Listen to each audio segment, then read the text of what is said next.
Hello, ladies and gentlemen, and welcome back to the Collegiate Star League 2015 League of Legends season.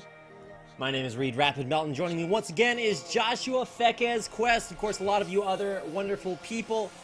I want to thank you guys for tuning in. Tonight's matchup is going to be University of Missouri, Columbia, or just Mizzo. I can't pronounce that correctly, by the way, so I'm going to leave that up to my colleague Fekez, versus University of Pikeville. So hope you guys are excited for tonight's match. Let's go ahead and get into Champion Select for game number 1. Oh yeah, Darius and Anivia, first man down. I like how you give me the words that you can't pronounce, because you know I mispronounce words all the time anyway. Well, you just pronounce them differently than I do. I could be totally wrong, so I'm all about I'm glad you admit that, because it doesn't seem like you do when you call me out. I mean, you know, we all, you know, give and take, I suppose. It's part of the casting synergy. Understand. So, actually, I want to talk about this real quick. This is actually a fun fact about your co-caster Fekez here. So, University of Fekez facts. Yeah. I was born in Missouri. Not Columbia. I was actually born in Springfield. Just a little far cry from Columbia. Not too bad. But UPike, I born in Missouri, lived in Kentucky, northern Kentucky. So again, far cry from the eastern Kentucky that UPike is from. Really excited to see these two because it's almost like my old stomping grounds. Almost, kind of. I was like a 30,000-foot giant and had a big stride. Well, now that we know about 30-foot tall Fekez, let's go ahead and talk about some League of Legends. We're here in game number 1, UPike versus Missouri, and picks and bans. Well, bans are already taken care of. Notably, a lot of top lane champions left all the way open. Things like Darius, Gangplank, still out there, or not Darius, Fiora. Gangplank still out there, but this is the first week, and it should be mentioned that you can pick Kindred and throw it. Baron is going to lock that champion in. First Kindred that we've seen in the CSL. Yeah, that one's going to be interesting. We don't really quite know what to expect. I mean, we've played with them in solo queue, might have played it with them ourselves, but yeah, Kindred in a team game, this will be the first for me. I'm sure it might be a first for you. It's going to be interesting to see how Kindred is utilized. There's a lot you can do with Kindred that can not only help your team, but maybe even help the enemy team. So you really have to know what you're doing with that Kindred. All right, pretty hyped for that, and we're also going to see the Jarvan the 4th come out. Now, don't know where that's going. Could be mid lane, top lane, jungle, 80 carry with the Leona in the bottom lane. Man, that takes me back to Season 1. But for the Jarvan pick, a little bit interesting because you don't see a lot of Jarvans out there. Things like Elise, maybe Vi a little bit higher priority, but Elise is banned. And what are we going to see? Maybe a jungle Echo, maybe an 80 carry Kindred. Where have you seen Kindred work? Because I've seen her just about everywhere. So far, mostly the jungle. I've seen maybe 1 or 2 in the marksman position, but I don't know. I've seen a lot more. Your passive works a lot better, from my understanding. And you probably know this a little bit more than I would. The passive works a lot better when you're jungling because you can roam around and get your, destroy the marked targets and get that percentage health damage. I believe that's how it works, right? It is how it works. Yeah. I do want to apologize, Missouri, of course, on the left-hand side of your screen. UPike on the right. Just got to lock that in. And speaking of locking things in, we've already got the Braum locked in for UPike, but still don't know who the 80 carry is going to be. So I want to keep an eye on that. 80 carry, most likely for Missouri, will be Jinx. Although, if they have anything to say about it, Jinx and Tristana should be the 2 carries that you want to go for here tonight. But let's go ahead and talk about that Gangplank pick. I haven't seen Gangplank at all in CSL this season, if I'm not mistaken. It's mostly been banned. If we have, it's been maybe 1 game out of many. Actually, I think we did see him 1 Oh, that's game true. That's true. I remember that game distinctively. He destroyed everybody, actually, along with the rest of his team. So, yeah, Gangplank, a highly contested pick, and not just here, in every facet of League of Legends, every professionally competitive League of Legends, I should say. Gangplank is very sought after, usually banned. Not this time, though. And that is going to be Missouri taking that one up. Going against possibly the Riven, actually. It is a Riven locked in. And what's so great about this Riven Kindred synergy is that, Kindred can ult everyone so that they drop low HP and then heal maybe just a little bit. Well, Riven executes everyone that's low HP, so the Kindred ult pops. So what, it heals them. You kind of just win slash everyone to kill them all. It's going to be pretty cool to watch. Yeah, that's actually interesting. There's a lot of mechanics that I haven't really seen from Kindred yet, and this is one of them that I haven't seen. And I'll be very interested to see. And of course, but you know what's more interesting about that Kindred, the Kindred pick now? What's that? Is that it's 80 carry Kindred.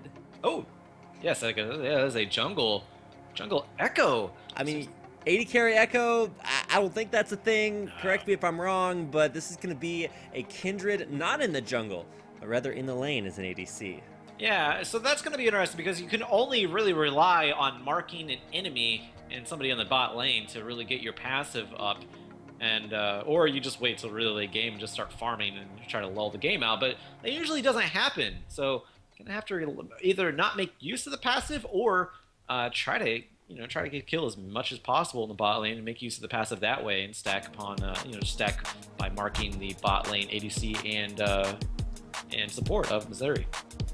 All right, well, that's going to do it for our champion picks and bans for Missouri versus UPike. If you guys are fans of these schools, then let them know. Let us know on Twitter. You can see our Twitter right down below the screen. See Star League on Twitter, cstarleague.com for more information. If you want to hit us up on Facebook, it's Collegiate Star League. And of course, big thanks to our sponsors, Brain Gear, Twitch, and Alpha Draft for making this season of CSL possible. Of course, it would not be possible without viewers like you, so stick around during a short commercial break, and we'll be back for game number 1 of this best-of-3 series tonight between Missouri and UPike. Stick around.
Welcome back, ladies and gentlemen, to a game with no champions.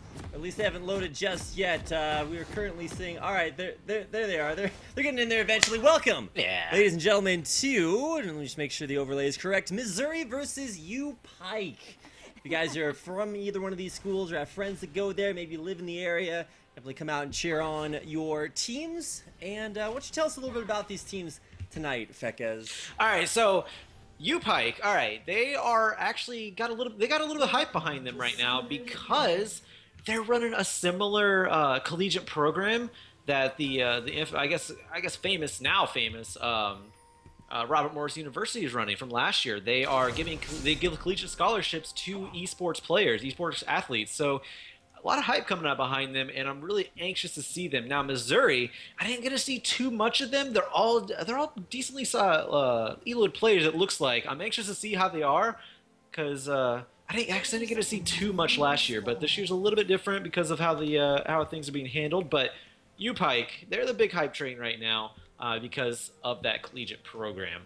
That's true, and in case you guys are watching the Challenger Ranked 5s ladder, UPike Esports actually has their own, Challenger League of Legends team. They're playing out there, getting some experience, and it's cool to see schools, get a little bit more involved in League of Legends as an esports program. So big thanks to them and all the other schools making this more legit. And here we are to broadcast some of their games in the most epic of fashions. So let's go ahead and talk about the way this game is going to start out. We're going to have double jungles for both teams, with Riven helping out Echo in the jungle, and then at the same time you're also going to have the AD carry and support do a camp before going into lane for University of Pikeville.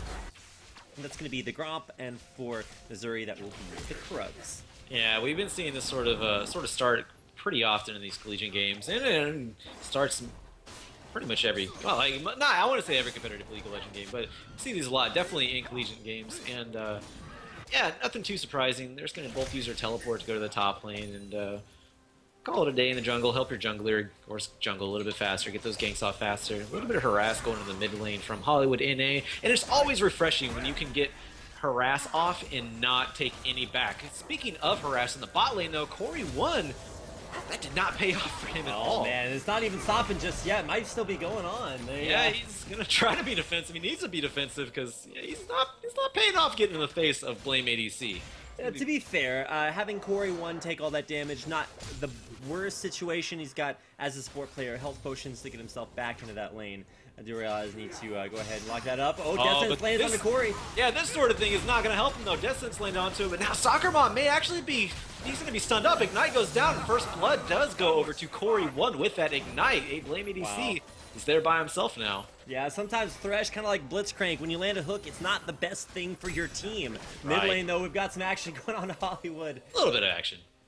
I'm not sure if there's like an EU Hollywood, but oh man, slowing down Blame ADC. He's gonna get stunned up there. Oh yeah, there it is. Look, one more auto attack, but is he gonna get it? Ground effect, not gonna use the summoners to get that. He knew that Blame ADC still had his heal up, actually used it. Not going to get the kill blow on that one. Gonna play a little bit slow there. Very nicely played by Ground Effect and Corey. We might have some jungle action here with Mash walking into jungle, please. We also got Zoster up in the top lane, very low as well. Yeah, a little bit too much going on. Looks like, yeah, Mash 29. I think he got his blue buff. Worse. Yeah, no, he didn't actually. No, yeah, he does get the blue buff. Jungle Please got his own blue buff. So okay, yeah. Success there. Mash also has his own blue buff, but it's about to run out. And top lane, man, we got to check out this action. Zoster actually in a real... Is it Z-Toaster? Is it Z-Toaster? I'm just gonna call him Toaster. That's what I used to play League of Legends on. You know, a lot of my teammates in solo queue love playing on Toaster. Yeah. But at least for this game, I was actually checking the load times, and he was one of the first ones to load into the game, so gotta give him props for that. Yeah, it's always frightening whenever you see that that person who's stuck at, like 40% that's on your team. Like, oh my gosh, I don't know if he's gonna react, but yeah, Toaster, he's all right. Yeah, and he's getting bullied by this Riven quite a bit. Just comboed down. He needs to maybe play it a little bit safer, but 300-pound mom, he's going to get slowed down. Quite a bit of damage going into him. Corey 1, I should say. Throw down the Winter's Bite.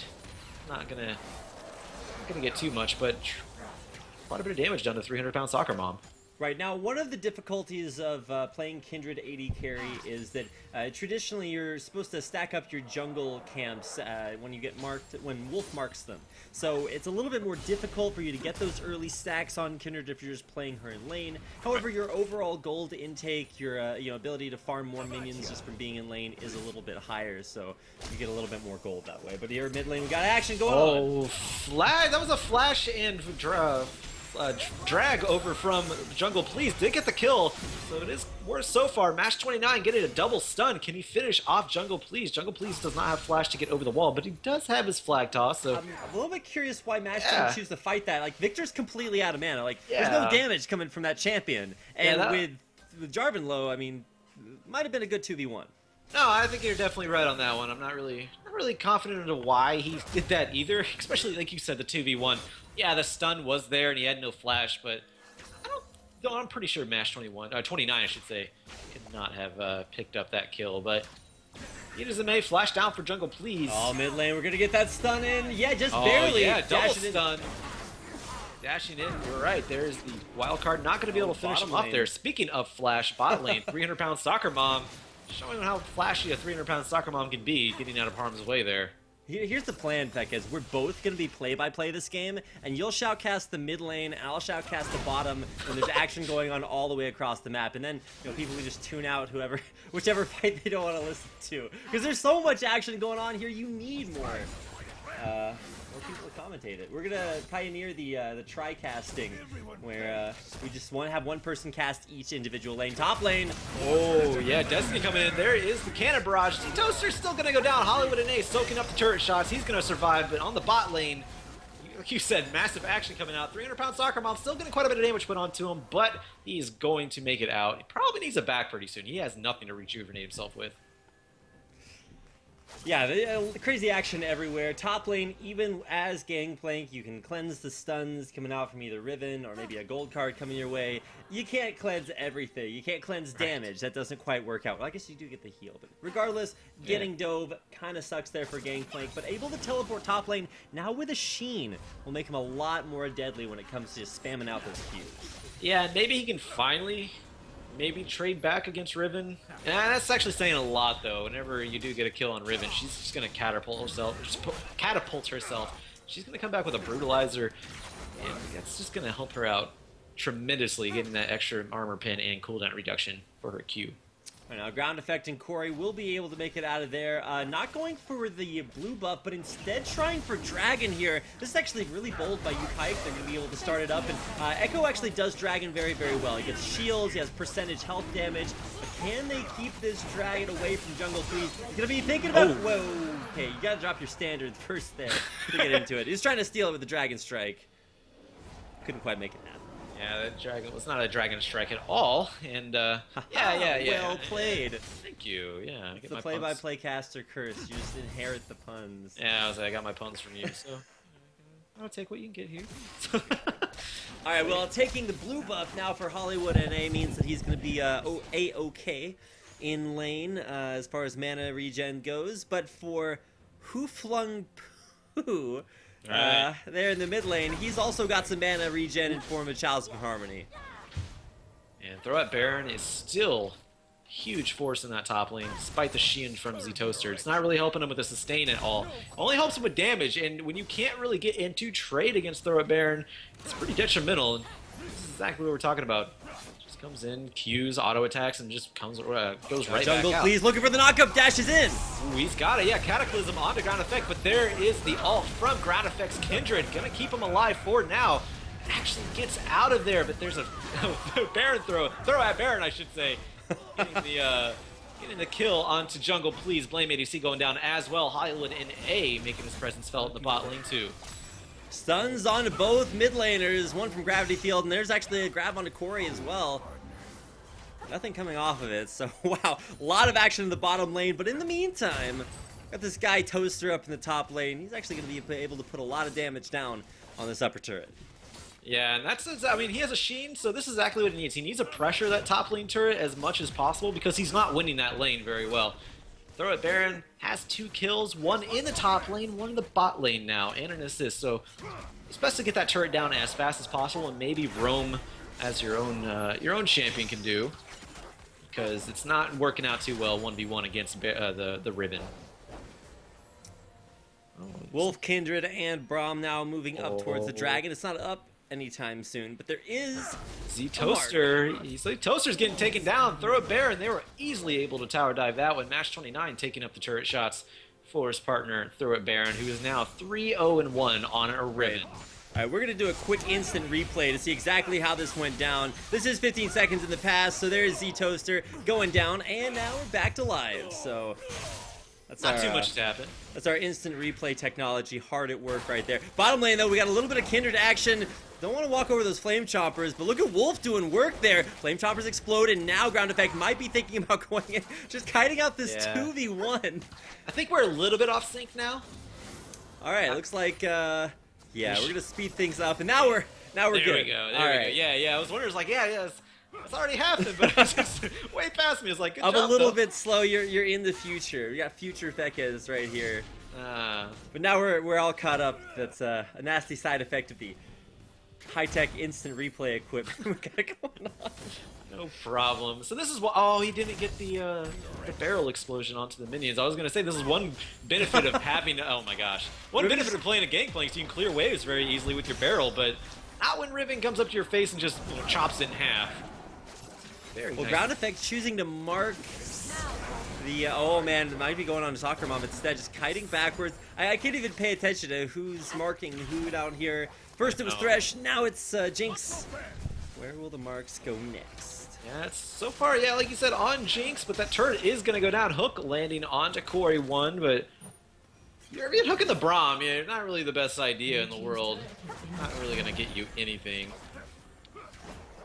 Interesting builds here. You usually see either burst damage builds from Twisted Fate or CDR. And this is not only CDR, but it's a move speed focus, where you get not only your tier 2 boots, but your tier 3 Homeguard upgraded Ionian Boots of Lucidity, as well as movement from Aether Wisp. But now we gotta dive underneath the turret here. There's the Riven ult, nowhere to go. Yeah, there's the Cannon Barrage. Throw it Baron. What? Down. Yeah, Hollywood and A. He didn't tank up any of that turret. That was all throw at Baron. So kill picked up for both sides. That's actually pretty impressive. So going from a 2v1 into a 1-4-1. Yeah. Nice trade out there. It still sucks to be Toaster because you're in that top lane struggle where you're just getting dove over and over again. Kind of feels bad, man, but at the least he was able to give his team a little bit more space on the map, taking that jungle gank and still getting a kill.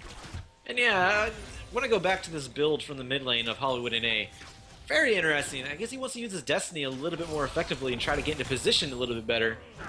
And he does have Teleport to take use of the Home Guards, but that is interesting. You're sacrificing damage for that sort of gank, and he's been making use of it so far. I'll say he's making use of the Teleport. Doesn't look like he's actually used the Teleport Home Guards yet, though. Not yet, but it does have the ability to get back out on the map so that he can go for more teleports. Nice try on the steal there, Corey 1.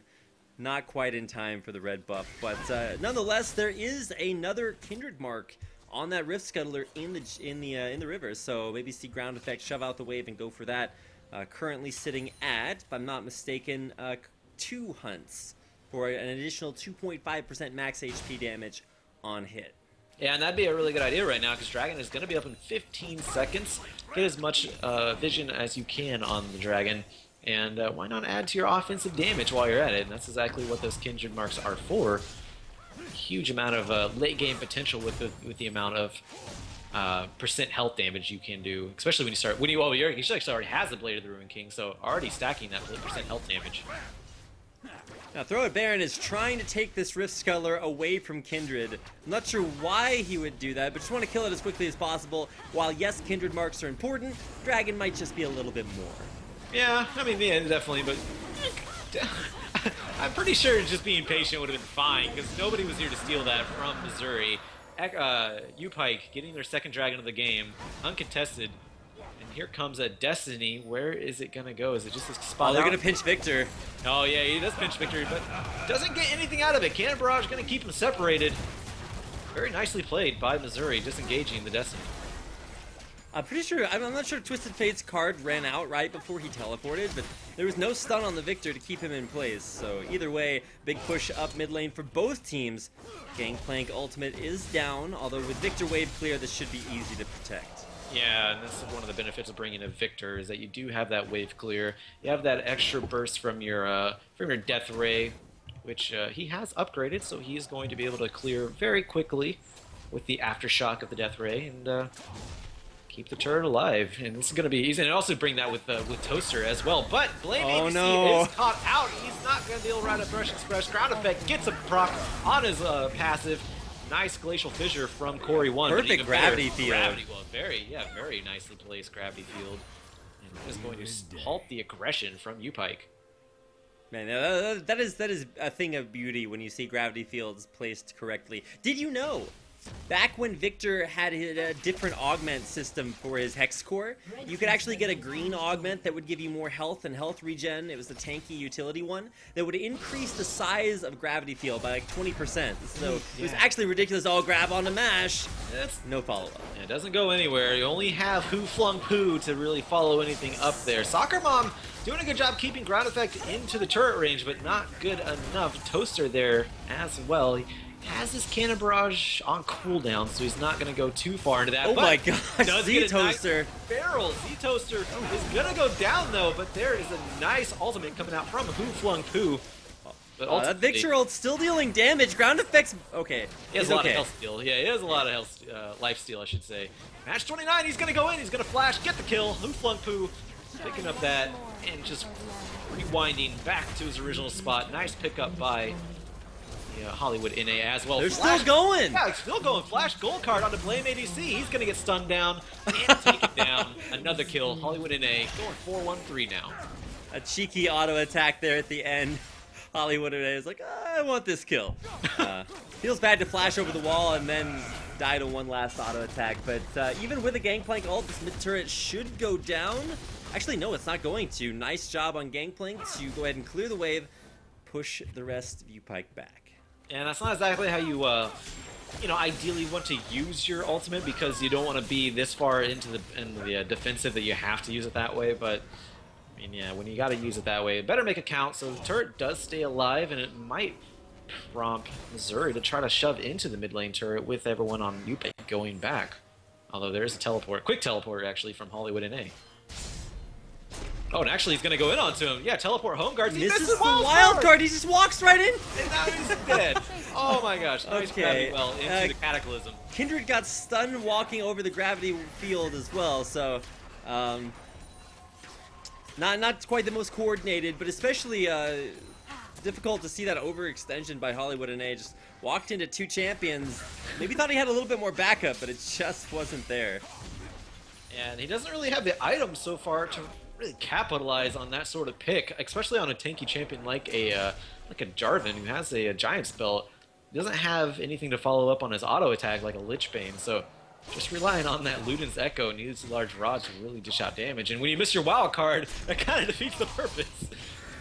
So very nice thought by Hollywood NA, but ended up just giving a shutdown over to Jungle Please.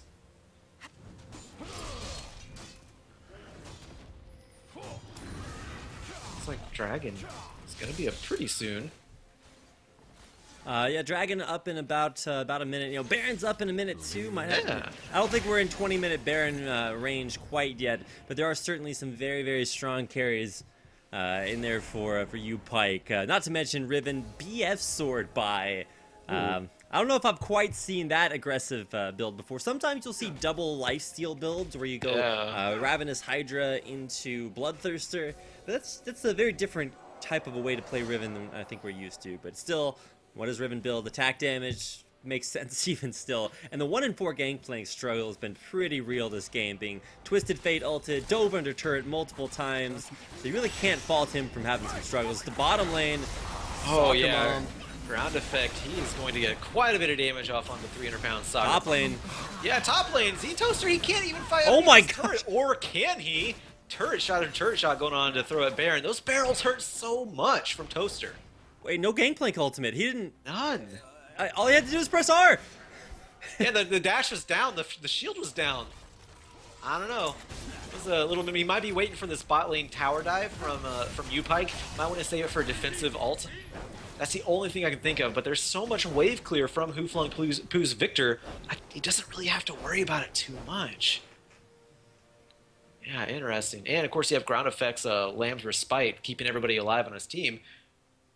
That's questionable not to use that ultimate for sure on the Throw It Baron. Having a player with the name Throw It Baron always makes me a little bit skeptical exactly what's going on. Because half the time you say that, I'm like, but Fekez, they're not even doing Baron. Oh, that's the name. See, catching on one step at a time. Here comes Hollywood and A. What is he doing again? Just walks into two. He's in a field of gravity that just destroys him.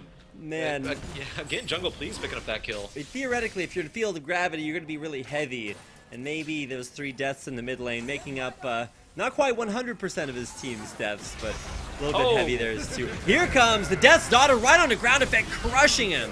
Man, yeah, ground effect, he is super strong right now. Jungle Please going in, picking up a kill onto Mash 29. Jungle Please is on a killing spree right now. Oh, but you wouldn't be able to tell. Nice parlay coming out from, actually that might have been the barrel coming out from Toaster. Meanwhile, top lane Throw It Baron's been pushing his way all the way down, taking a second tier turret. Yeah, and that was very nicely played by Throw It Baron. He doesn't need to be with his team. He just needs to pressure, because UPike looks like they're in the position to split push right now, I believe. And Toaster just doesn't need to be under the turret. This is unnecessary, I think. Yeah, I think he thought he could kill it a little bit more quickly. Should be able to pick up most of these minions. Oh, but misses the cannon minion on that barrel. That's a little heartbreaking, but shouldn't really impact the game. It's just like, you know that feeling when you walk into lane and you miss your first cannon minion, and then you miss your second cannon minion, and you could be up 25-3, but you just feel terrible at that point. You're just like, all right, next game. Yes, that's a feeling I'm very familiar with, Rapid. I too struggle with cannon minions from one time or another. I just struggle with minions. So Baron is going to be starting to be set up by UPike, and this is actually the thing. I don't know if you've seen it, but have you ever seen Kindred's Baron taking potential? Look how fast it's going down. Oh my gosh, yeah. It turns out Kindred actually does a ridiculous amount of damage to minions and monsters. It's not capped even, so you actually just destroy it. And that was a 10-second Baron. Simply got a Death Rocket flies up. Oh, man. See nothing. Oh, Thresh Express gonna save the victor here, but Destiny may not allow him to live. Big gangplank barrel. Oh my! Actually, yeah, well, Throw It Baron. Not gonna allow him to live. Blame ADC. He's gonna get taken down underneath the turret. Ground effect doesn't even care. Doesn't need to use his ult. And that's the thing. He can tower dive with his ult if he wants to. 300-pound soccer mom catches a 300-pound Braum. He's gonna back away from that. One's like, I'd rather not be a soccer mom taking on a Braum right now. Yeah, not gonna condone any of that at all. Ground effect. He's on the hunt here versus Jungle Please. Marks him up, but can't quite find a kill. Yeah, and that's not only just your adding to your offense. That's adding to your gold potential right now because Jungle Please is on a killing spree. We saw cannon barrage being used on that mid lane turret, but it was all in vain. Not gonna go down, or not gonna save the turret, I should say. The turret is gonna go down. UPike are up 4 turrets right now, 3 dragons. They are controlling this game from the start, especially with that top lane. All right, trying to keep an eye on everything that's going on right now. 6-14 and a 10,000 gold lead for UPike. Missouri not necessarily in such a great spot, but you gotta kind of feel, whoa, face checking it, wrecking it, soccer mom. Oh my gosh. Out of there. Hollywood teleporting in there at the same time, but a little bit too little too late, although he will be here joined by Corey 1 to take this turret. No cannon barrage to even try to repel these minions this time around. That turret is going to go down extremely fast. Hollywood NA has a Sheen working toward a Lich Bane to try to take these turrets even faster, but I don't even know if it's going to get that far. Toaster's got Youmuu's Trinity Force completed, so that's definitely pretty big gangplank right there. He pops it. We'll see if these barrels can maybe crit the entire team and turn this fights around, because when you're 10k down, you just outclass maybe one entire item on almost every single champion. Yeah, he popped the Yuma's Ghost Blade, not gonna get anything from it. That's not really about it. He's definitely not gonna get anything from that. Meanwhile, in the mid lane, ground effect. Whoa, Doing ground so much effect. He's just damage. gonna get dunked here. He knows he's got the 1v1 because it's a 2v1 with TF. And yeah, that's the benefit of bringing DF. You get the Destiny and you get the 1v1 to a 2v1 instantly like that. Very nicely played by UPike, and they're going to go on to this mid lane inhibitor. Trying to zone things out. Whoa, big crit on a mash. She is going to have to exit the scene. This might be a successful defense of this middle lane inhibitor. Pretty impressive considering the gold difference. And oh, Death Sentence will land on a mash, but immediately coming back in. You see that flay bounce? Yeah, and landing a flay at this point, or a Death Sentence this time in the game, only prompts the enemy team to go in, and now they're tower diving the Nexus turrets. It is a 3-for-0. The only person left alive is Blame ADCL. The Jungle Police just came back up. Ground Effect won't even die because he has so much lifesteal.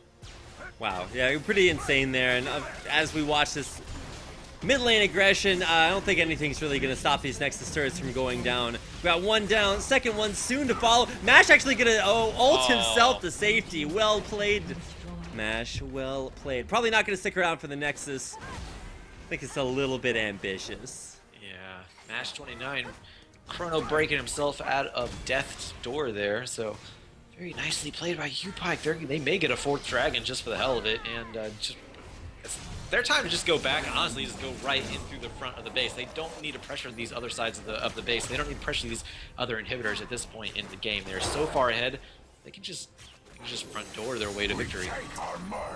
With taking that mark, thank you very much for that narration, Wolf. He is gonna go ahead and have, let's see if I can check the stacks here real fast. A lot of people ask me for Kindred stacks. 6 stacks, so that is 7.5 of the enemy's current health as bonus physical damage on hit. Oh my gosh. That's an insane amount of percent health damage. And there actually a big point brought up in the chat. Ground Effect could have just ulted around the Nexus and probably ended this game. That's true. It does not protect the Nexus. It does protect Baron and Dragon, so they will not die while inside that. Death Sentence lands on the Hollywood, and hey, he's gonna be taking a ton of damage. But Soccer Mom takes a little bit more damage. Hollywood and A gonna get out of there. Throw at Baron a little too deep. Gets taken down, but now Jungle Please gonna take down Mash 29. Corey 1 going down as well. Nice last stand by Missouri, but there's a backdoor in effect from Ground Effect. I'm actually going to take a quick recall to see exactly what happened here in this fight. We're going to see it start off, and look at throw at Baron. He's going to go in here, but in the meantime, you got to check out Ground Effect on the Nexus, going for the backdoor. That's pretty sick. Nobody recalls in time to take him out, and Ground Effect, just one auto at a time, will end the game at the Nexus. Even drops a quick recall there before ending the game. Classy to the end, 20-9. The end score for UPike versus Missouri, game 1. That's not it, Fekez. We've got a best of 3 coming your way, so that means that we have at least one more game for maybe Missouri to come back. We'll have that game and a whole lot more coming up here in just a second. Before we leave, however, I do want to give a quick shout out to our sponsors. Alpha Draft. If you guys are interested in esports, fantasy esports, go check them out. Brain Gear, if you want to boost your brain. It's all biological, so go check that out. And, of course, wouldn't be able to broadcast this without our friends at Twitch. So big thanks to them for helping us support the CSL. Make sure to go support them. Thank them for supporting us. Stick around. We'll be right back with game number 2. It's best of 3 between UPike and Missouri.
Yes, you've had it quite tough, always having bad luck. You think you're going crazy, look up, there's a new life waiting. Your head's buried in the sand, you've been dealt the wrong hand. Can't imagine how you feel, only you know that it's real. Don't look back, just carry on, carry on, carry on.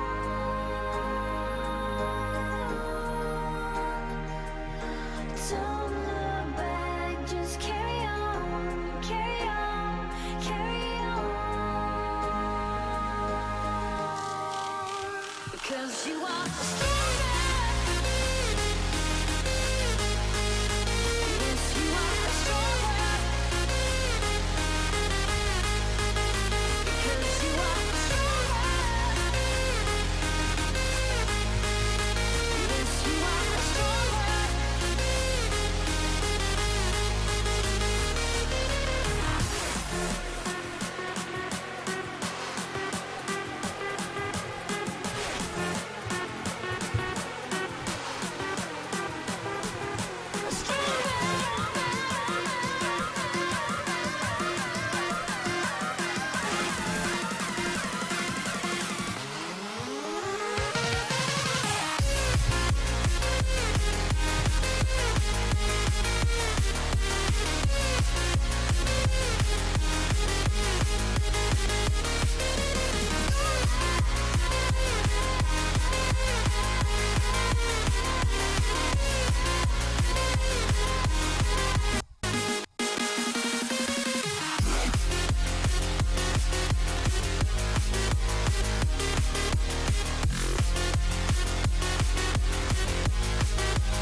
Yes, you've had it quite tough, always having bad luck. You think you're going crazy, look up, there's a new life waiting. Your head's buried in the sand, you've been dealt the wrong hand. Can't imagine how you feel, only you know that it's real. Don't look back, just carry on, carry on, carry on.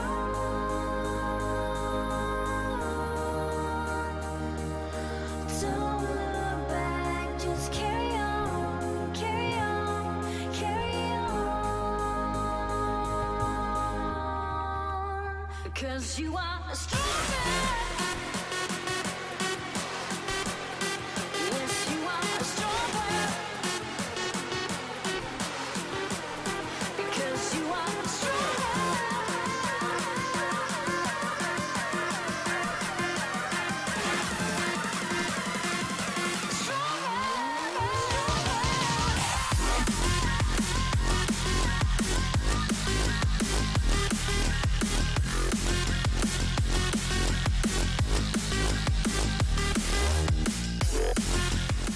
Hello, ladies and gentlemen. Welcome back to Collegiate Star League's 2015 League of Legends season. My name is Reed Rapid Melton. Joining me once again is Joshua Fekez Quest, and we are back for game number 2. The University of Missouri Columbia versus University of Pikeville, or UPike Esports, as they are more well known on the Challenger ladder. Let's go ahead and get into game number 2. Coming your way. Yeah, so Vigar and Anivia banned out, as well as Elise. Same bans as last game so far. I would expect to see possibly a Riven ban, or maybe even a TF ban to get rid of that global pressure that UPike put on last game. Missouri, they have a lot to think about, but they're banning the same thing so far. I don't know about that one, Reed. Rapid. Yeah, it's a nice one. Yeah, it's a habit. It is true, but habits are what make us who we are, right? I hope so. Only if they're good habits. All right, well, let's go ahead and talk about, or at least maybe a little bit more about what we saw last game and maybe what we can see changed this time around. Because at least for me, the biggest thing was that top lane got a little bit out of control with that Twisted Fate pressure. But this time around, there's no Twisted Fate ban either. So maybe looking for something to come out from the pick and ban phase that would deal with global pressure, maybe make that a safer top lane experience. Yeah, and that's kind of what you have to do. If you got pressured so hard by global pressure last game, you have to have an answer for it this time around. And that's what I would expect coming out from Missouri, University of Missouri here. They first picked a Vi, and they're hovering over a Janna. It doesn't really show too much besides, of course, your jungle, and maybe that you want to protect your ADC. But I don't know. I feel like there are a lot better first picks that they could have went with so far. Yeah, first picks. Echo is not a very high priority champion, but we might see just a consistent team comp. Hey, if it ain't broke, don't fix it. Just go with the same thing over and over again. The Vi pick, though, locked in, and we talked about this, or at least I mentioned it in game 1, how she is starting to become a little bit more of a guaranteed gank target. A lot of mid laners, very, very slippery. Top laners can have that same category, and sometimes you just need to lock one guy down. So you'll see Vi into, I think I saw it, a Chinese League of Legends tournament a couple days ago, where they ran Vi Lux comps. So Vi would just lock someone down, and then you just laser their face off. So probably not going to see the Lux tier. Hasn't quite made it over to North America. But speaking of North America, Hollywood NA. Don't know what champion he's playing, but he's going to lock in Jinx for their ADC. Yeah, Jinx and Tahm Kench. Tahm Kench more than likely bot lane, though. We have seen those cheeky people play him in jungle, too. I don't know about that, but Tahm Kench does offer a lot of protection, especially when you're running against, going against somebody like a Vi. And I haven't quite seen it, so correct me if I'm wrong, but I think if you eat the person getting Vi ulted, it cancels the ult. It does. Yeah. Vi will slam right into you and do nothing. So a little bit unfortunate there. Imagine if, IRL, Vi runs up to a Tahm Kench who's eating someone and just like reaches inside his mouth and punches the dude. Like that's hardcore. But when Vi hits a wall, she hits it hard. But if that wall is Tahm Kench, it doesn't quite work the same way. Yeah, it's kind of like I think we were talking about it before. He's kind of like a Power Rangers villain. You can just punch him and he'll just laugh. It's like, that's exactly what he does. And just blubber just bounces you back with the equal or maybe even a little bit more force than what you actually put into it. So yeah, not going to be punching Tahm Kench down the throat this time around. Ground Effect locking in the Lulu along with Mash29 going with the Hecarim. Might be a Hecarim top lane, or it could be jungle. Who's mid lane? That would be Echo mid lane then. Yeah, okay. Right, it would be a mid lane Echo. Could also see top lane Tahm Kench here as well. So a lot of flex picks between the Tahm Kench and the Lulu and the Echo. A lot of flexibility going on there. Could also see jungle Tahm Kench here too. So infinite flexibility here from the UPike roster. It's been a long time since I've seen this amount of flex picks. It used to be Lee Sin and Udyr you would lock in because there's a lot of flexibility between those two, but that's been many seasons ago. If you look across the board there to Missouri's team composition, they've got a pretty obvious bottom lane already locked in. They've got an obvious mid and jungle. So really what you're looking for right now is the top lane pick, and it's interesting to me that they would save that pick for last, and I think that's a reaction to consistently getting dove over and over again as Gangplank. Yeah, no, definitely. And yeah, Fiora would have been an interesting one, but they want to go with a little bit more of a tank, a little bit more of a, I guess, of a bruiser going into that top lane. Toaster going with the Renekton offers a lot to his team comp. It looks like they're going for a big dive, big wombo combo coming out with the Orianna. All right, well, that's going to do it for our champion picks and bans. The Renekton, I like that very resilient champion to being dove. You don't want to really dive a Renekton.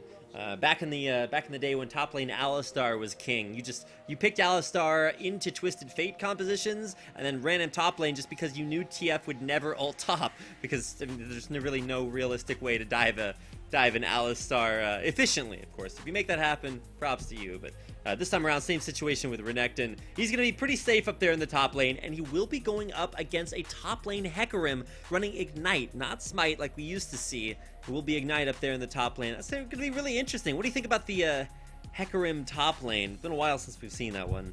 Yeah, it's interesting. Now, the big thing about him is that he has global pressure and also has kill potential because you don't have to run Ghost, you don't have to run Flash on a Hecarim. So he does have a little bit of the upper hand as far as kill potential onto the Renekton, but it's going to be hard to kill Renekton. He's naturally tanky, has lifesteal, has a stun, has a gap closer, and has his ultimate Dominus that gives him extra health to deny a kill even more. But the global pressure is still very heavily in the favor, I believe, to throw at Baron because of his ultimate going in.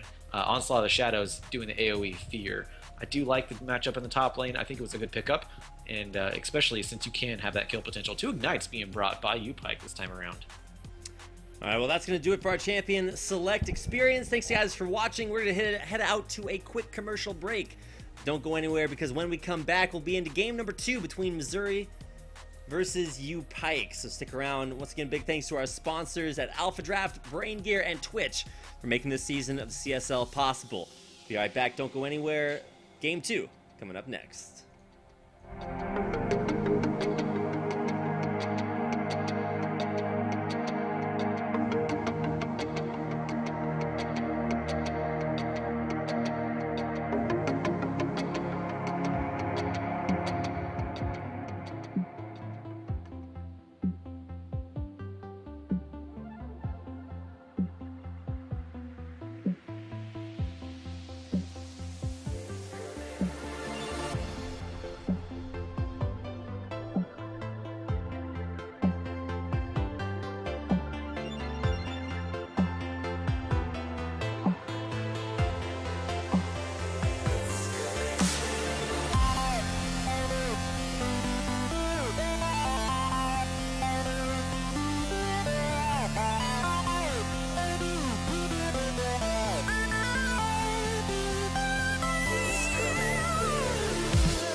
Well, welcome back, ladies and gentlemen. CSL's 2015 League of Legends season match tonight between Missouri and UPike. We are once again seeing some invisible champions, or I suppose it could be said not seeing the champions. They'll be on the screen here in just a second, but we'll be on your screen a little bit before that. So welcome to game number 2. Of course, game number 1 going to UPike. Missouri still looking to come back from that.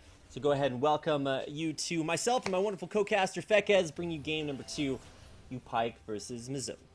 Yeah, so this is going to be Mizzo trying to bring this game back, bring it to a game number 3. They have a very obvious goal they're going for.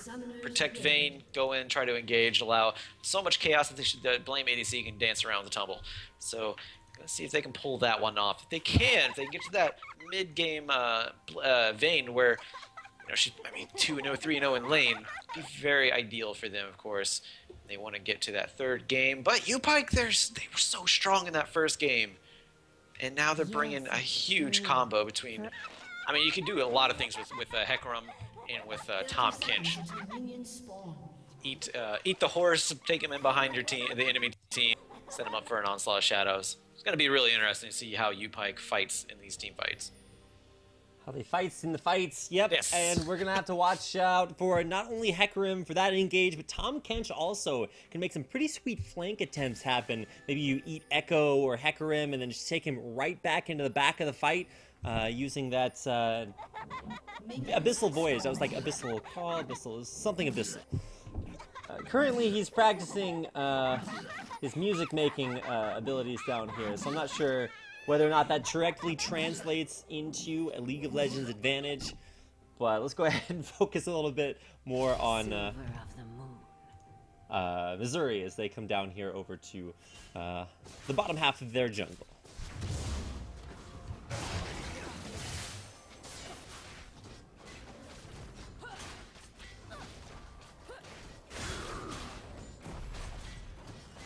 Gonna go ahead and double jungle their way to victory. Both Zoster and Jungle Please, they're over there at the blue buff. And of course, 300-pound Soccer Mom and Blame ADC, they finished off their Gromp and they're coming back in the lane. Same situation for Corey. And Ground Effect gets 2 targets procs immediately. A Relic Shield, not targets yet. I do want to let you know that I said word for word that exact same thing, but my mic was muted. All right, well, that's why we got here. We got this caster brain link going on, so we already know exactly what's going down here. So bottom lane push definitely in favor of Ground Effect and Corey 1. However, in the mid lane, Hollywood and A also winning out his lane as far as pushing it in is concerned.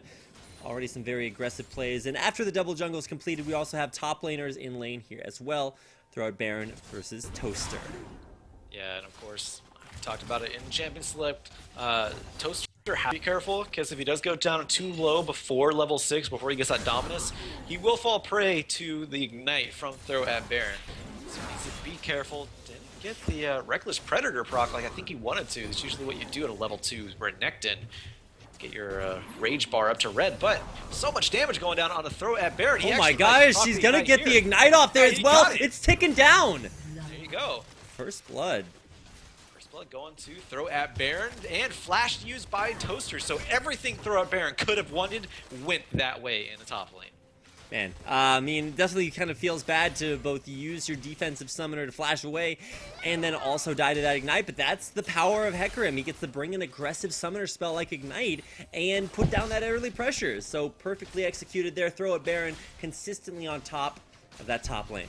Yeah, and an interesting start item too by Throwout Baron. He actually picked up the cloth armor compared to Toaster's Doran's shield, which Hecarim isn't known for his auto attacks. So you're really only halfway using that passive in the top lane from the Doran's shield. Nice pickup by Throwout Baron, and Toaster he's on the back foot now, just like he was in game 1. Definitely not the way you want to start out this game, but not necessarily over either. He was able to get immediately back up to that top lane and start clearing it back out again. He's only 3 CS down. Of course, that's going to change once his wave collapses, but it's also going to get ganked now. Terrible situation to be in. Does avoid getting stunned there by that parallel convergence, but will get knocked back. He gets knocked back, and there's no flash. There's not enough damage to finish him off, though, just yet. Mash 29 takes up a turret shot, so they'll have to go back a little bit early in that jungle route now. That is absolutely terrible to see your top laner die, teleport back into lane, and then almost die again. So, well, he didn't teleport, he walked back into lane. He teleported in the first time, died, and then had to take that walk of shame all the way back up. And a lot of pressure. Toaster, he's been in the struggle, and now he's about to get dove there. Look at that damage. Way too much. Perfect dive executed there by UPike. Yeah, very nice rotation on that. Where throw a Baron took up the turret shots. Mash 29 took up the turret shots. Nice dive. Assist going over to throw a Baron, and kill going over to Mash 29. So nice start for both jungler and top laner on UPike. It's actually a little bit crazy to see the focus on top lane. I've been in this situation countless times before, and it just feels terrible. This is where your mentality really comes into play, top lane. But now we got to watch bottom lane. By gank coming in. Just kidding. This is gonna eat him up, puke him out. It's like, no worries, bro.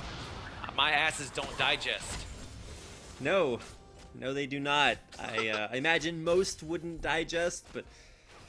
In that situation, we got the NASCAR gank, exercising her ability to turn her in circles. You're going in onto a Tom Kench. You can't do that. Oh no! Still flash, and now he's gonna die. Mash 29 picking up that kill, and that was Hollywood NA also teleporting down. This may just be an early dragon if they want to. Now that Hollywood NA is there. Wow. Yeah, repeat ganks, maybe a little bit too predictable. That time the counter gank was huge from Mash. He came down and helped out. Now we are actually going to see the first dragon of the game here being attempted at 6 minutes and 30 seconds. Yeah. It's a little bit ahead of schedule. A wee bit, but they can do it, no problem. They're going to take a little bit of time doing so, and I'm surprised Corey 1 is not taking this up for Mash 29, but as it may, there's going to be a dragon going over to UPike, University of Pikeville, pretty early. We were talking about before 7 minutes, so early damage advantage going over with that dragon buff. It's not just the dragon buff that's going to be the big advantage. You look at every single lane, they've all seen incredible success early on, and primarily because of this jungle pressure. You've seen Mash gank top lane, perfect dive, gank bottom lane, perfect counter gank, to the repeated ganks of Jungle Plea, who's just trying to desperately make anything work. Yeah, it's been very impressive by UPike. Like you said, impressive by Mash 29. He tried ganking the mid lane, wasn't in position. Who Flung Poo got in a nice position, but Jungle Please trying his luck in the top lane. Throw a Baron trying to find him back. Throws the Ignite onto Jungle Please. Might actually get the kill. Gets Onslaught of Shadows down onto Jungle Please and gets the kill. And Toaster, he's not level 6. He can't fight.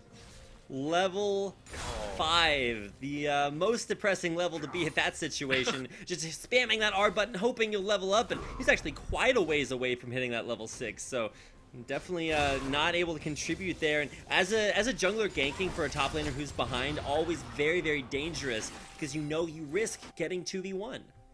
Yeah, that's exactly what happened, and this is only going to be an even worse mid game. Bottom lane. Playmate EC, yeah, he's getting rocketed, he's getting zapped, he's getting tongued by licked. I wanted to say, I was like, that doesn't sound too grotesque, and I kind of, it's whatever. I mean, it's Tom Kench. There's so many, like, super gross things about Tom Kench. Like, he auto-attacks with his tongue. Like, just think about that. It's like, oh, there's a quarter on the ground. Let me pick that up with my tongue. Yeah, see, no. Tom Kench, he's a catfish, so maybe it's okay for him, but... If you're sitting down eating lunch, you don't really want to have polite conversations about Tom Kench's etiquette. Yeah, and this is actually telling for Catfish because they are the bottom feeders of the water. Hollywood NA going in onto Who Flung Poo has that blue buff, so able to keep up the offensive despite the low mana bar, but it's just going to get a little bit in, go back. But man, so much pressure in that bot lane. 20 CS up for ground effects. He is heavily in control right now. A lot of action there in the mid lane as well. Continual pressure onto Hollywood NA, but nothing really happening all that impactful across the map. Bottom lane, the pressure on there as well, but gotta keep an eye on Mash. He's looking for some counter gank potential, and maybe even a jungle invade. Yeah, a little bit of invade. Doesn't look like he's just pinging out on the mid lane. He's like, do we go? Do we go? Do we go? And they're thinking about it. All right, finally starting his descent. Mash 29, he's going. He's got the striker. There's a nice flash by Who Flung Poo. Has to get out of there with that or else risk being stunned up. So very nice gank by Mash 29. When you don't get a kill, yeah, the best thing to get is a flash. Parallel convergence. Jungle pleases top lane. He knows the dive potential may be in there, but I don't think Zoster really wants to fight that at this point. No, he can't fight it. He only has boots and Doran's shield right now, and one health pot left. He doesn't have much in his name. He has 1,400 in the bank right now. Corey 1 and ground effects. They're not even... no, Soccer Mom. Flash. Difficult flash over that very thick wall, so Nice well done there by Soccer Mom. We already saw one missed flash earlier on by Jungle Please, so it's nice to see that, you know, some consistency still hanging in there. Oh man, Zoster still dropping lower and lower. Does have his ultimate here, so but throw it, Baron. He's okay with taking turret shots because Zoster has 2 items in his inventory. Yeah. Yeah, throw a Baron. He's respecting the Dominus. Toaster has the teleport, so he can go back to the top lane. He's actually going to stay for one more wave, though. There's 4 versus 4 in the mid lane, though, and I don't think either team wants to pull the trigger right now. Just want to poke down on that mid lane turret, taking advantage of ground effects with Rocket and the low wave clear so far on the side of Missouri. Keep an eye on the mid lane. Corey there for support, but he's heading back to base, and big recalls to come in to spend a lot of gold here. Ground effect, he's got the most of anyone on the team. He's got 1,600 gold right now. I'm not sure why that's where he put the flame chompers, but he's going to be hanging out in the mid lane looking for another needlessly large rod, or another BF sword buy if he wants it. Might just be going for Infinity Edge. I think that's definitely the better choice. Yeah, pretty standard build so far for Jinx, you know, until we see the new season come up. We'll talk about that patch another time because it's exciting. Don't even get me started. If anybody out there doesn't play Corki, you might want to get your matches in. It's going to be a little bit insane. Yeah, it's going to be interesting, but we'll get back to that one in a moment. Flung Poo taking a little bit of damage. Corey 1 trying to flank, but they're actually just driving them off, cutting off the warding paths for this dragon, it looks like. It is going to be up in 1 minute. Very well played by UPike, reading up the map pressure there, knowing they can do that. Yeah, still going to see the 2v1 in mid. 3v1 now is only Lulu there, but she should be actually able to defend this very well, but they might just be looking to go in for the dive here as the minion wave pushes in. Glitterlance should clear it out, though. Yeah, it's so hard to dive a Lulu, especially when you have wild growth up on her champion, but not going to be able to dive on that one. Jungle Please just going to go back to the jungle, get some much needed farm, and maybe try to set up for this dragon if they can, or at least get as powerful as possible. Meanwhile, in the top lane, still kind of the same thing going on. Throw a Baron, though, getting a little bit of damage, and now Toaster went with a Phage. What do you think of that one, Rapid? Because he's not winning that. I mean, Black Cleaver is the quintessential Renekton first item, so he's still going to go for that. It still counts as building tankily too, so he's still going to be, I guess, okay in team fights. The only problem is he's not really ever going to really get to team fights. You can see Hecarim top lane just waiting for him to leave that turret. Bottom half of the map, we're going to see Dragon go down here. Pike taking that out. Got to look towards top half as well. Throw at Baron. He could probably even dive this Renekton too, who I'm not sure Renekton's actually ulted this game, and it's about 13.5 minutes in. Once level 6 hit, Throw Baron's been paying a huge respect to that Dominus, to keeping away from Z-Toaster. Took up some nice turret shots. That was a nice stun by Toaster. Oh, the dive! Ignite coming in! Toaster ulting! He's still going to get the kill. Throw it, Baron's still going to get out. He is so powerful right now.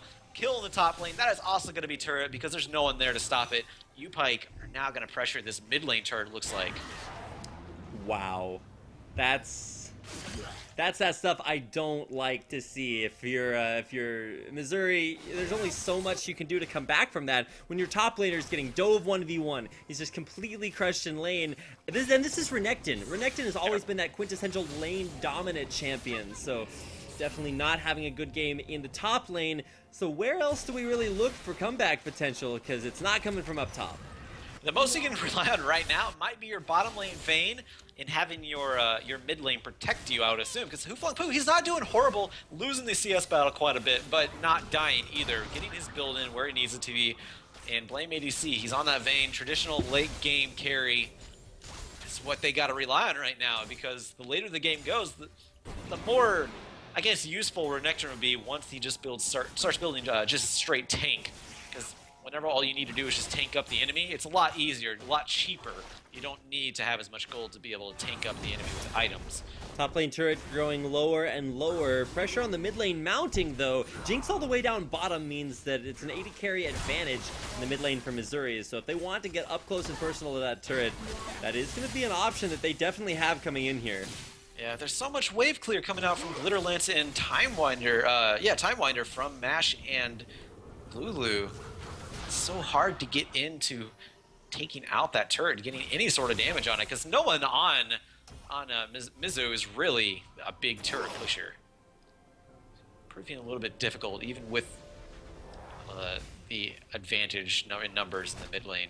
Top lane, though, we got a turret about to fall there. The Toaster trying to deal as much damage as possible. Yeah, throw a Baron. He's just going to say, whatever, let's take this turret. Now I'm going to run out. And he's out. He's so fabulous. Like, yeah, that rainbow trail behind him. He's jamming out, heading back to base.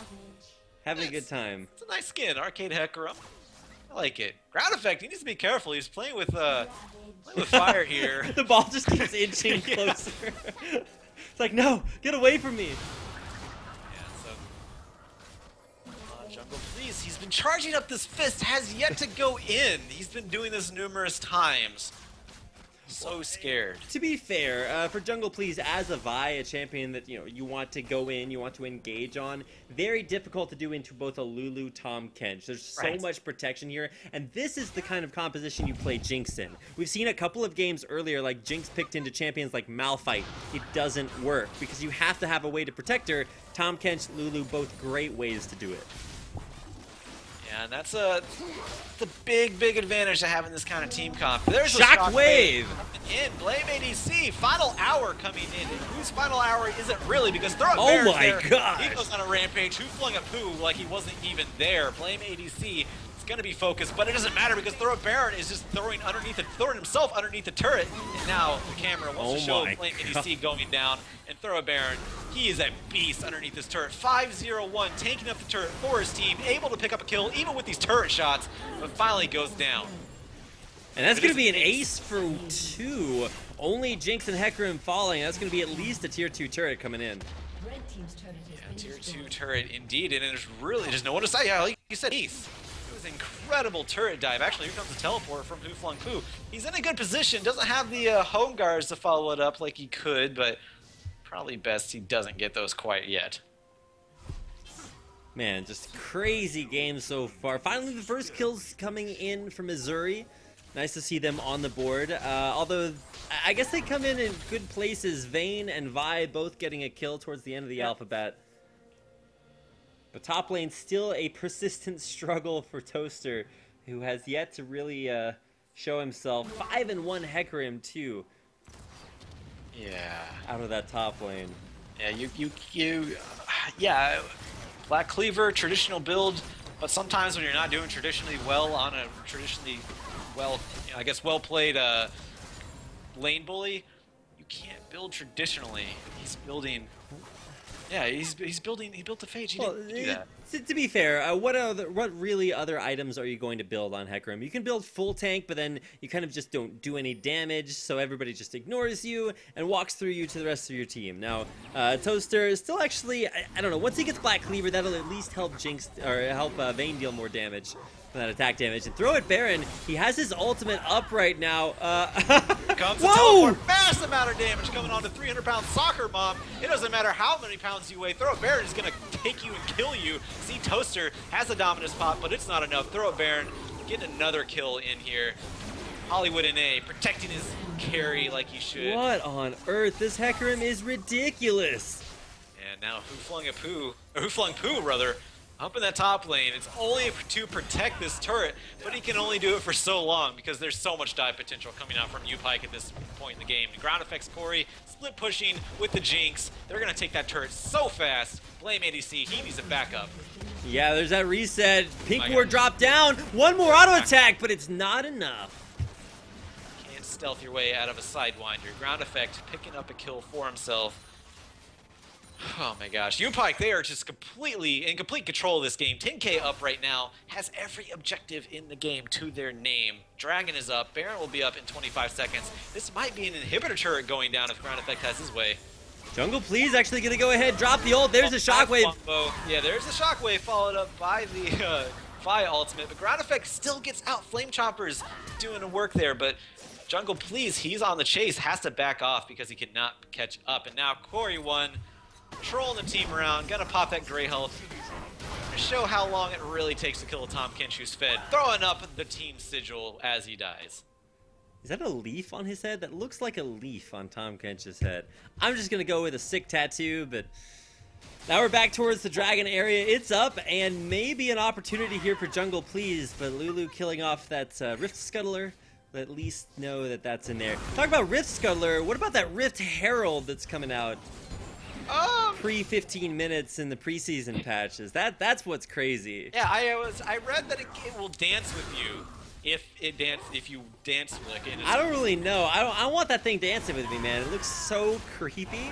But maybe that's the point. It's like, well, going in for the steal. Steal happened. No, the steal did not happen actually. That was actually Mizu picking up that dragon like they planned. So steal not coming in from Mash 29, almost getting it. But throw it Baron with the teleport, with the home guards, with the kill onto Who Flung Poo. He's gonna go down. Hollywood and A taking up lame ADC in the back lines. You can actually blame Hollywood for that one, because that was a clean kill for the Lulu. Very nicely played by UPike, and now they're just going to take this mid lane turret. Eating it, Hecarim. Okay, I guess you don't really need to protect that guy. He's killing everything. Turrets, champions in his path. Hecarim on the warpath, and he even picked up a Sterax Gauge. And in case you're wondering why the Sterax Gauge, besides just being a good item, very cost effective, it amplifies the damage from, oh man, bottom lane. This is interesting. Toaster, he is barely strong enough to possibly do this, but Ground Effect is going to prove him otherwise. Oh my attack, he gets it, and gets the health from his masteries. He's going to get out just fine, get excited, go back. Mid lane inhibitor going down. That's how much power Toaster does not have right now. This game is incredible. Even with the Chain Vest and Ninja Tabby there, Toaster was unable to survive against that Jinx damage. Infinity Edge, Phantom Dancer, very, very high single target. Yeah, man, that is, I want to say that's telling, but I mean, the story's already been told. Now, it's UPike's job just to finish up the story, get to that last chapter, go on to their epilogue where they go on to the next game for the next week. Because this chapter is pretty much closed. It would take a pretty huge throw for UPike to really get this game over to Missouri. They are setting up for the Baron right now, and that is very nicely played. Puking Jungle Please onto the Flame Choppers that were there and primed. Now there's no chance of a Baron steal here. I mean, there's still a chance that it gets stolen with something like a Shockwave. Technically is, yes. Yeah, we've actually seen Shockwave steals before on Baron, so in professional competitive games, but no one near, nothing going to steal that, and that will be the Baron buff going over to UPike. It's not like they really needed it, but they want to just, to kind of twist that knife that they've put into Missouri right now. So here comes Abyssal Voyage. It's gonna go up here behind Toaster. Toaster, I fear for your life, man. You're an endangered species. Super Mega Death Rocket is going to miss, but Hollywood and A is not going to with his auto attack. That was actually kind of impressive, the amount of distance Toaster was able to cover with Slice, Dice, Flash, and then eventually going down. There's Onslaught of the Shadows in the backline. So much burst onto Flung Poo, but Hollywood and A picking up that kill in the end. Now, oh no! No, he's gonna get eaten, no problem. He has Tahm Kench there. Still going. Yeah, going strong. Doesn't have lifesteal, so not gonna be able to lifesteal up. Actually, does have the Doran's Blade. But Jungle Please with the zap, gonna be slowed, gonna be killed. And now the mid lane. Oh, actually not even the mid lane. That's just the next turn. 3 rockets from Ground Effect makes Rapid go, oh my. Oh my. Yeah. Ground Effect on the run. He's trying to kite that out. Choppers backwards. Ground Effect. He's so young. Can't do it. So lean. He is very lean, and they want to have that meat on the dinner table here, because why have catfish from Tahm Kench when you can go get a crocodile? Flame ADC trying to get his prey, but not gonna get it because Tahm Kench eats Ground Effect once more. Nexus going down. UPike commanding victory. Only one dragon given up. Goodness. What a game. Victory in the end, a 24-3 final score there. UPike with a 2-0 win over Missouri. For a 2-0 decisive win over Missouri. So they're going to give their win-loss record a 1-up on that win and prove that there is something to those collegiate esport programs in the colleges, because if they play like that every game, they're going to be huge. It's going to be really interesting following them. I want to see them face Robert Morris University. May take a great while. I don't think they're in the same region. Actually, it might be, because I believe Robert Morris over in that area somewhere, not in Kentucky, but over in the area. But yeah, it's going to be interesting seeing two collegiate programs, like actually scholarship enforced collegiate programs, going up head-to-head. UPike showed their power this time around, and it was impressive. Yeah, absolutely. Congratulations once again to University of Pikeville for their 2-0 victory over the University of Missouri-Columbia. That is going to do it for us today. So if you guys liked tonight's broadcast, make sure to follow us on Twitter and Facebook. You can see them right there on your screen. See Star League on Twitter, Collegiate Star League on Facebook. SeeStarLeague.com is where all the action's at. And a big shout out to our sponsors, Brain Gear, Twitch, and Alpha Draft. Also, a big shout out to everyone at CSL. My name is Rapid. On behalf of myself, my co-caster Fekez, and all of us here at CSL, thanks for watching. Have a good night. Night.